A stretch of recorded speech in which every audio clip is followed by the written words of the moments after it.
If you happen to come by CSUN's Chicano house on a Monday night, be prepared to find a lot of color. An array of art supplies like paint, brushes, spray paint, colored pencils, some food for energy, and a large amount of creativity make for CSUN's weekly art jam. These artists, made up of community members and college students, unite every Monday to simply create art together. CSUN outreach counselor and graduate student Jake Prendes has facilitated the weekly gathering since late last year. For Jake, art became an escape at an early age.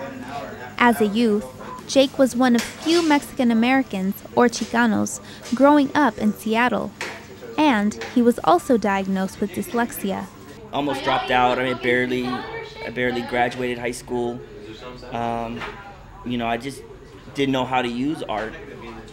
I remember people just saying my art was like ghetto art, street art, cholo art, and they feared that back then. Where especially where I'm from in Seattle is mostly white folk. Jake says it is important for artists to not always work alone, but to make art together once in a while, to grow creatively and to inspire one another.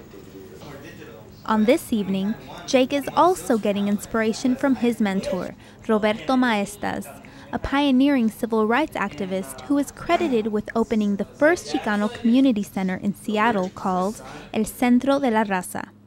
Maestas died just last week. It's an old photo of him, I think, when they first got the building for El Centro.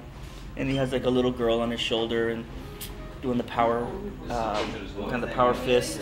So it's always a picture I loved of him. Whether creating a memorial to a lost hero, painting a self-portrait, stenciling, or drawing, artists here tonight, like Ramiro Hernandez, agree that not having an outlet for self-expression can lead to self-destruction. Ramiro, who also goes by the name React, says his art is very personal.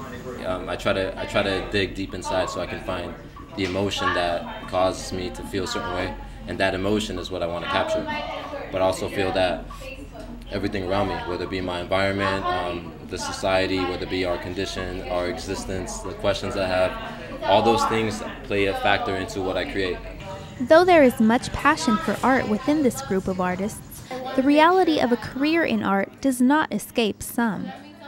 Art major Erica Friend says pedagogy that limits creativity, a low job market demand for traditional artists, and being compared to past artists can be frustrating. Still, she plans on persistently following her creative calling. I'm not gonna give in to those things they want you to give into. It's like I'm not gonna be going into business and nursing jobs that can get you money. I'm gonna do something that I love to do, and it's creating artwork. These visionaries will put aside the idea of the starving artist and continue to generate all that comes to their imagination. And next Monday, all will be welcomed back to do it all over again. For Valley View News, I'm Julissa Reyes.